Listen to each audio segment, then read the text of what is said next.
Di balik kilau peradaban manusia tersembunyi kisah-kisah kelam tentang kota-kota yang pernah berjaya, namun kini tinggal puing. 5 nama terukir dalam sejarah bukan karena kejayaannya, melainkan karena kehancurannya yang spektakuler. Kota-kota ini, yang konon dikutuk oleh Sang Pencipta, menjadi pengingat abadi akan batas antara kehendak manusia dan murka ilahi. Dari debu dan abu, kisah mereka berbisik, memperingatkan generasi mendatang tentang harga yang harus dibayar atas pembangkangan dan dosa. Mari kita telusuri jejak kota terkutuk ini, yang nasibnya telah diputuskan oleh tangan Tuhan sendiri. 1. Pompei. Pompei adalah sebuah kota kuno yang terletak di wilayah Campania, Italia. Kota ini memiliki sejarah panjang yang dimulai jauh sebelum kehancurannya secara tragis pada tahun 79 Masehi. Pompei telah berdiri sejak abad ke-7 sebelum Masehi oleh suku Ossi. Awalnya, Pompei merupakan sebuah pemukiman kecil yang kemudian berkembang menjadi kota pelabuhan penting di wilayah Napoli. Pompei pun berkembang menjadi kota yang besar pada masanya.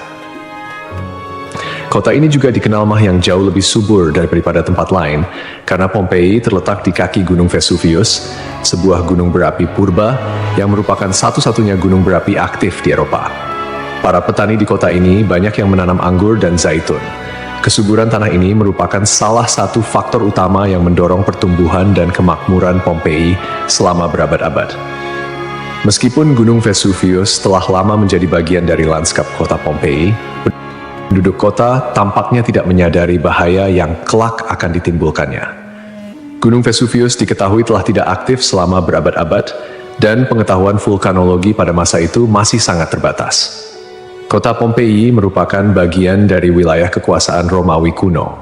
Banyak dari masyarakatnya merupakan keturunan Romawi, dan di seluruh wilayah Kekaisaran Romawi kuno, praktik prostitusi memang dilegalkan.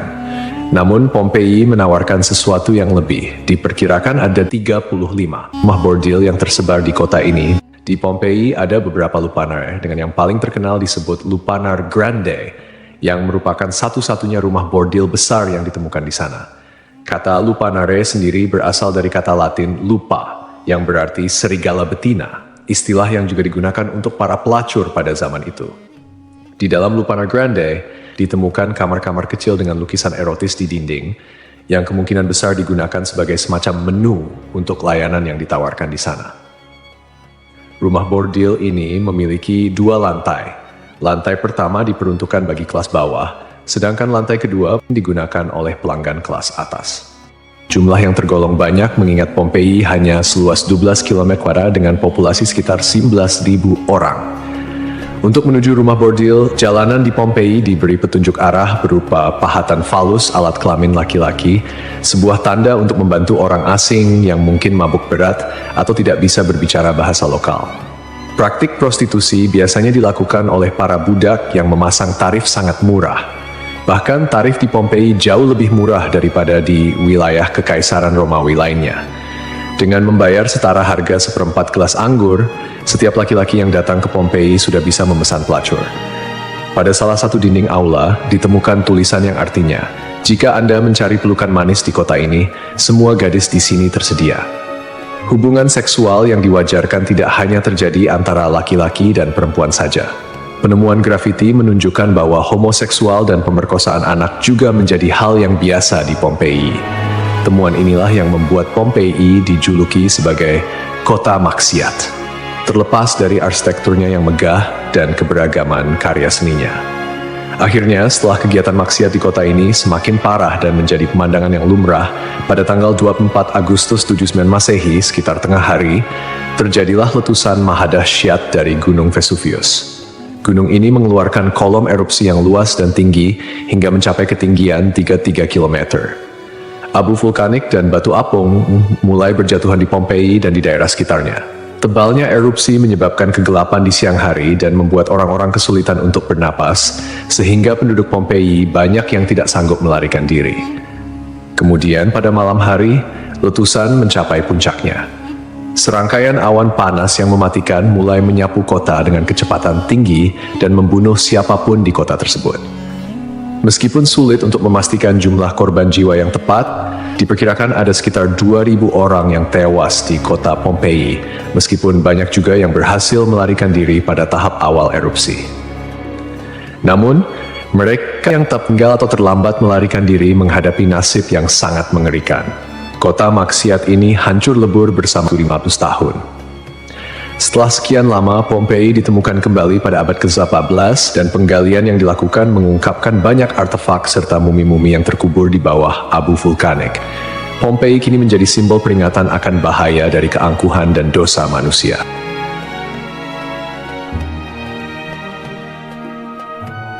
Kisah Desa Legetang. Pada suatu hari di Desa Legetang, warga melihat banyak binatang liar berkeliaran di sekitar jalan desa. Binatang-binatang ini, seperti monyet, kera, babi hutan, dan lainnya, bukan berasal dari daerah tersebut. Setelah diselidiki, ternyata hewan-hewan ini berasal dari Gunung Pengamun-Amun, yang berada agak jauh dari Desa Legetang. Kejadian ini membuat warga khawatir dan mereka bermusyawarah untuk menyikapinya. Mereka menyimpulkan bahwa turunnya hewan-hewan dari gunung adalah pertanda akan terjadinya musibah besar. Kepercayaan lokal yang menyatakan bahwa hewan bisa merasakan bencana sebelum terjadi mendorong warga Desa Legetang untuk bertindak cepat. Mereka memutuskan untuk kerja bakti membuat parit di lembah Gunung Pengamun-Amun sebagai upaya antisipasi bencana, khususnya longsor. Desa Legetang terletak di dataran tinggi Dieng, Kecamatan Batur, Kabupaten Banjarnegara, Jawa Tengah. Desa ini dikenal dengan tanahnya yang sangat subur, bahkan lebih subur dibandingkan desa-desa lainnya di sekitarnya. Sebagai contoh, jika semangka yang ditanam di desa lain hanya mencapai berat sekitar 6 kg, semangka yang ditanam di Legetang bisa mencapai 10 hingga 12 kg. Setelah parit selesai dibuat, kehidupan di desa kembali normal. Desa Legetang adalah desa yang makmur, hanya sedikit orang miskin di sana. Banyak saudagar kaya yang hidup mewah dan uang sering dihamburkan untuk hiburan.